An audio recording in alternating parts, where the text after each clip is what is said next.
ভিক্ষুক রাস্তা দিয়া যায় আর জমিদারের পুত্রবধূও যায়। একজন সামনের থেকে আসতেছে, একজন সামনের দিকে যাইতেছে। দুইজনের ক্রসিং এর সময় ভিক্ষুকের গায়ের কাদা জমিদারের পুত্রবধূর গায়ে লেগে গেছে। সে দুনিয়া আন্ধার করে ফেলছে, স্বামীকে ডাইকা নিয়ে আসছে, বলছে ভিক্ষুক আমার কাপড় নষ্ট করে দিছে। সে শুধু ভিক্ষুক ছিল না, বৃদ্ধ ছিল। বৃদ্ধ ছিল না শুধু, জীর্ণ ছিল, শীর্ণ ছিল, শরীরে কাপড় ছিল না, ফাটা চিরা কাপড় ছিল, পায়ে জুতা ছিল না, পেটে ভাত ছিল না। জমিদারের পুত্র সইতে পারে নাই, যৌবনী শক্তি সয় কি কইরা তার স্ত্রীর গায়ে ভিক্ষুকের কাদা, বস সমগ্র শক্তিকে হাতে একত্র করে বৃদ্ধের গালে বসায় দিছে। বৃদ্ধ কিচ্ছু বলে নাই, শুধু উপরের দিকে তাকায় দুই তিনটা শব্দ উচ্চারণ করছেন। শব্দগুলা হলো ইয়া মান লা তারাহুল উয়ুন, ও আল্লাহ চোখে দেখা যায় না, ও তারা কুল্লা শাই, তুই সব দেখিস, ফারা তারা মা বি, তুই কি দেখিস না আমার সাথে কি ঘটতেছে, এটা কি দেখিস না? বলতে দেরি যুবক, মরতে দেরি হয় না। জমিদার চলে আসছে, প্রতিশোধ নিবে। বৃদ্ধের একদিকে মুস্কি হাসি, একদিকে বলতেছে প্রেমের খেলা এমনই হয়। জিজ্ঞাসা করছে কিসের প্রেমের খেলা রে? বলছে ওর প্রেমিকার গায়ে আমার কাদা লাগছে, পায়ের কাদা লাগছে, ও সইতে পারে নাই, যৌবনী শক্তি দিয়ে আমার বৃদ্ধ গালে বসায় দিছে। আমাকেও একজন ভালোবাসে, সেও সইতে পারে না, ও তো থাপ্পড় দিয়া খেলতো, সে জান নিয়ে নিছে, জান। যারাই আমরা অস্তিত্ব লাভ করছি বা যাদেরই আমাদের বর্তমানে আমরা উপস্থিত বা অস্তিত্ব আছে, এবং অস্তিত্বের সাথে যত জিনিস সংযুক্ত আছে, অস্তিত্বের সাথে প্রত্যেক মানুষের কিছু না কিছু সংযুক্ত আছে। হায়াত আছে, আমার দেহটা আছে, আবার কমবেশি মালও সবার আছে। এরকম শত সম্পর্ক আছে। যা কিছু আল্লাহ আমাদেরকে দিয়েছেন, সর্বকিছুর উদ্দেশ্য হলো যে প্রত্যেকে যেন আল্লাহকে রাজি করে। আমার কথা কিন্তু এরকমই হবে। সুর আমার কাছে নাই, কোত্থেকে দিব আপনাকে? কথা কাটাই হবে। আস্তে আস্তে ভলিউম বাড়বে। মাইকের ভলিউম বাড়লেই তো হলো না, আমারও তো ভলিউম বাড়তে হবে। আপনি মাইকের ভলিউম বাড়ায় দিলেন, আমার ভলিউম বাড়লো না, তাহলে তো আর আওয়াজ বাহির হবে না, ঠিক না? আর আমার ভলিউম যখন বাড়বে, তখন মাইকের ভলিউম কম থাকলেও আওয়াজটা শোনা যাবে। এই জন্য একটু অপেক্ষা করেন। কেননা এমন না যে আমরা আসছি আমাদের চির দুশ্মন, উনি বাহিরে ঘুরতে গেছে, এমন না। উনিও কিন্তু আমাদের সাথেই আসছে। কেননা উনি জানে যে যতটুকুই মজমা, আওয়াজ যতটুকুই যায়, কারো দিলে যদি কথাগুলা লেগে গেল, আর সে যদি কালকে সকাল থেকে আমাকে বিদায় দিল,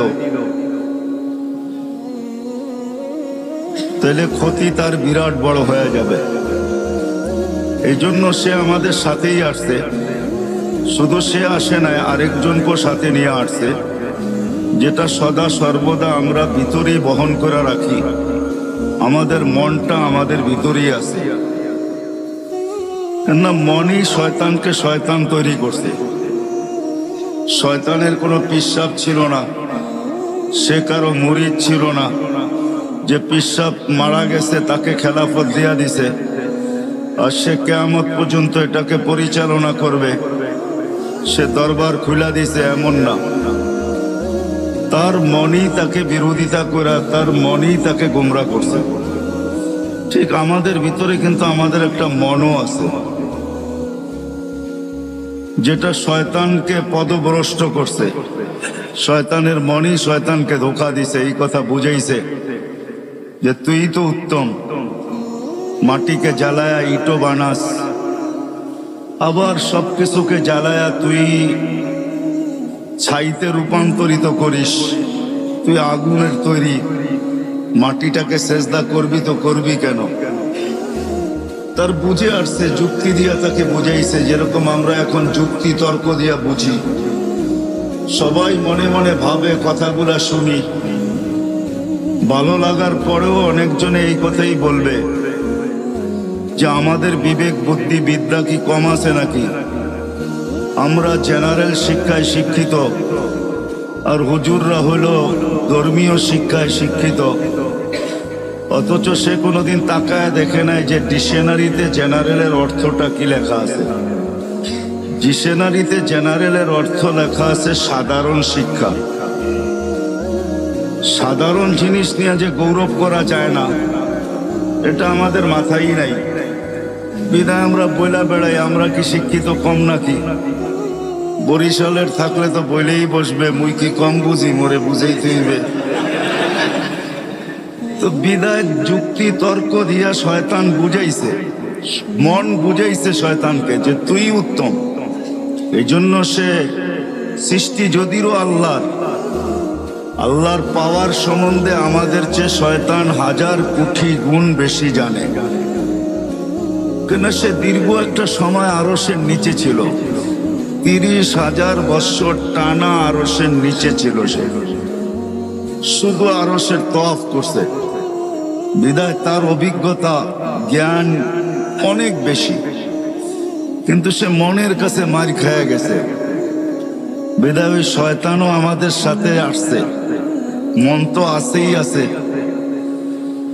এই জন্য আল্লাহ রসুল কোন পর্বে বলছিলেন যে তুমি যদি মনের উপরে 1 পা দিতে পারো, তাইলে আরেক পা তোমার আমি জান্নাতে দেওয়ায় দেব। যদি মনের উপরে 1 পা দিতে পারো, তাহলে আরেক পা তোমার জান্নাতে হবে। কিন্তু এটা পারাটা বড় কঠিন, পারাটা বড় কঠিন, এত সহজ না। এই জন্যই হাদিসে শব্দ আছে, আলা ইন্নান নারা সাহলুন, জাহান্নামে যাওয়া অনেক সহজ, জান্নাতে যাওয়া এত সহজ না। আলা ইন্নাল জান্নাতা হাসানুন বিরবওয়া, জান্নাত বড় উঁচা, বড় চূড়ায় চড়তে হবে, চড়তে চড়তে চূড়ায় পৌঁছতে হবে, তারপরে জান্নাত মিলবে। আর বলছে জাহান্নাম সহজ, আলা ইন্নান নারা সাহলুন, জাহান্নাম সহজ। আলা ইন্নান নারা সাহলুন, জাহান্নাম বড় সহজ। বিশাহওয়া, শুধু মনের ঘোড়ার উপরে বসা যাও, মনের ঘোড়া তোমাকে জাহান্নামে ঢুকায় তারপরে ফিরে আসবে, এর আগে ফিরবে না। তোমাকে কিচ্ছু করতে হবে না। বিদায় ধৈর্য সহকারে ধ্যান দিয়ে শুনবো, তাইলে কথাগুলো বুঝে আসবে। আর যদি আজকে বুঝে আসে, তাহলে করা সহজ হবে। এটাই আমার আলোচ্য বিষয়ের প্রথম হেডলাইন ছিল, এটাই যে আল্লাহ আমাদেরকে যা কিছু দিছেন, অস্তিত্ব বলেন, যার কাছে যা আছে, যুবকের কাছে যৌবন আছে, তো এটা আল্লাহকে পাওয়ার জন্য। আমি এক একটার উদাহরণ দিব। যুবককে যৌবন দিছেন আল্লাহ পাওয়ার জন্য। যদি আল্লাহ পাওয়ার জন্য যৌবন না দিতেন, তাহলে আল্লাহ এতগুলা পুরস্কার কোনোদিন ঘোষণা করতেন না।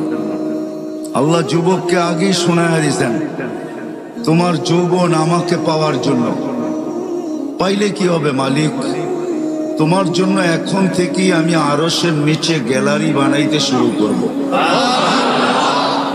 নর্মাল গ্যালারিরা super deluxe gallery, normal gallery না।